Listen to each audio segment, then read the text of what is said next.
Good morning. My name is Andrew Tobio. I'm the Assistant Chief with the Belmont Fire Department. I appreciate the opportunity to speak here this morning. I grew up in Belmont, just a few blocks from this church. My parents still live there today. I was also a parishioner at Our Lady of Mercy, for those that remember, which was just up the street at the corner of Belmont Street and Oakley Road, heading towards Cushing Square until it closed in 2006. I was the third generation to attend that parish. No more than a couple weeks ago, I was attending back to school night for my oldest son. One of the topics of conversation that the teachers discussed focused entirely on the concept of community and the importance of individuals or groups that make up that community. Teachers highlighted the conversations that occurred within the classroom, where students learned to express ideas relating to those who they can trust and people they can turn to if they're in need of assistance. Students were quick to identify members of public safety, which included police officers and firefighters as part of that community group. I quickly recognized that this responsibility should not be taken lightly. Where it is certainly an honor to be an influential member of the community, especially as identified by young children, it becomes necessary to meet or exceed those expectations. Over the years, the fire service continues to adapt, evolving, working, and preparing to meet the needs of our ever-changing responses and those that we serve. As we look back over the years, trends or milestones can be identified through various periods of time. The 1970s are identified as the war years, where fires were a huge problem during a time of social unrest and urban decline. In the 1980s, there was a need for change in the fire service. Forward-facing leaders in the field and improved technology, paired with NFPA standards, worked to begin that necessary change in a decade where the correlation between risk and liability was identified. For those that don't know, the National Fire Protection Association, NFPA, publishes codes and standards with the intention of minimizing the possibility and effects of fires and other risks. During the 1990s, a transition towards the prioritization of safety, although resisted by firefighters, began to take place on the coattails of influential leaders and improved training. Following September 11th, 2001, the fire service changed forever, not only as a career, but in the eyes of the community who saw the bravery and sacrifice of firefighters. Overall, fires themselves were down, and fire departments were looking towards new responsibilities. The adoption of emergency medical services within the fire department was a great example for those who had not done so already. Computers, training, higher learning, and the use of technology all became part of the recipe preparing the fire service for any response. Additional emerging trends in the recent past include all too familiar active shooter hostile event response, also known as ASHER. Responses involving alternative fuel vehicles in the COVID-19 pandemic, and also the mental health crisis. The fire service will be defined by our response to the trends and challenges that we face today, which include staffing issues, budget constraints and funding issues, increased call volume, diversity and inclusion, advancement of service and delivery methods, and technology advances such as lithium-ion battery fires. In relation to the theme today, mental and spiritual community health in an age of anxiety, this also encompasses health and wellness in mental health and post-traumatic stress disorder, PTSD. Our firefighters are no exception to the mental health crisis that our society is facing today. This is magnified by exposures during delivery of emergency services to the community.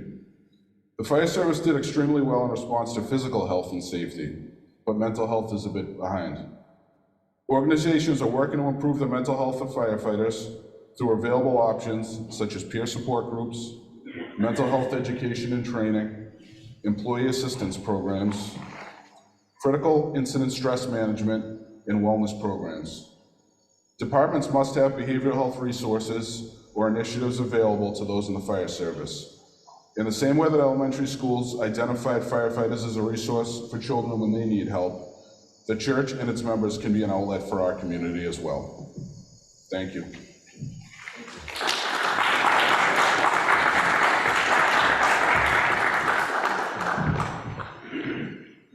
Thank you so much for your remarks, and thank you for all that you do and the firefighters do on our behalf. Thank you so much.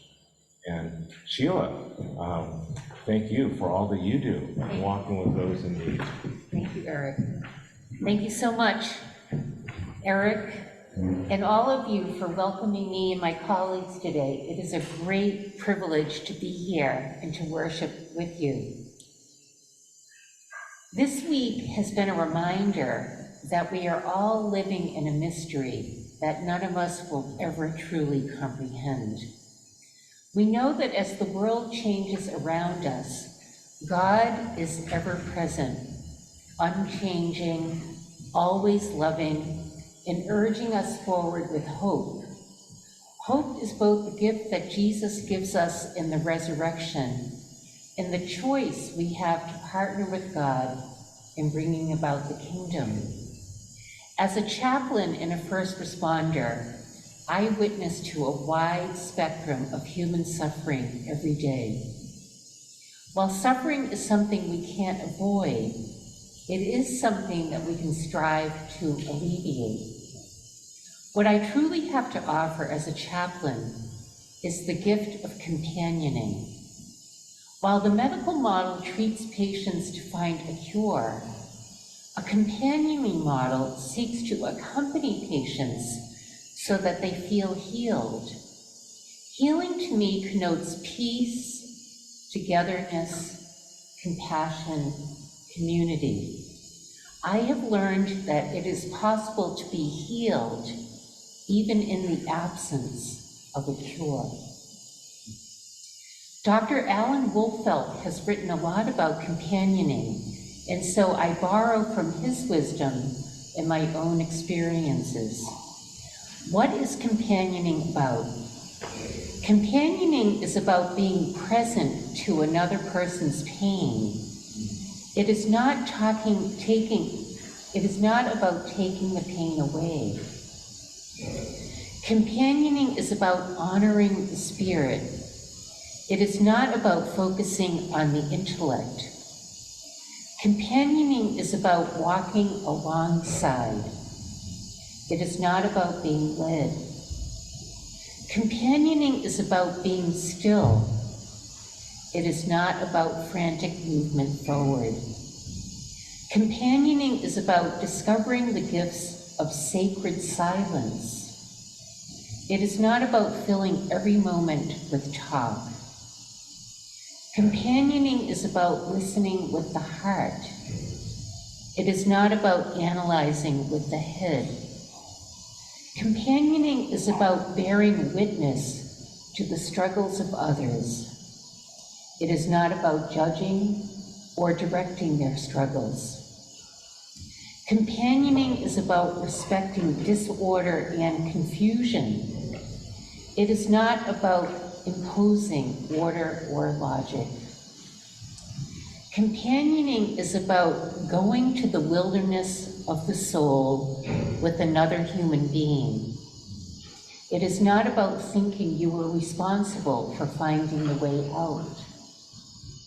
So that you too can companion those within your orbit of care, I offer the following.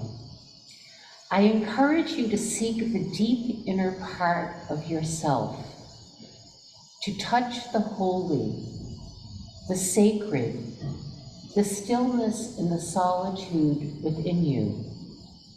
Take time for prayer, for reflection, for meditation, before you seek to offer care for others. I encourage you to listen in earnest to yourself and to others. As you meet people, listen with your heart to all that is and is not being said. Listen deeply without a need to provide answers, but with an openness to journey with the other as they find their answers. I encourage you to draw close to suffering and hope, acceptance and reconciliation. Let yourself come to know people who are struggling and burdened by their conditions. Hold your fears by reminding yourself that you do not have to fix things, but only to be with those who are in pain. I encourage you to be as willing to receive as you are to give, and to lean on the care of this community, and to offer your gifts generously. I encourage you to return to the source of your being, your purpose, of the meaning that you derive from your precious life. Allow your every breath to be nourished by this wellspring and restored in challenging and even despairing times. And lastly, I encourage you to remember that the life you touch for good or for ill will touch another life, and in turn another, until only the Spirit knows where your touch stops or in what faraway place your touch will be felt. Amen.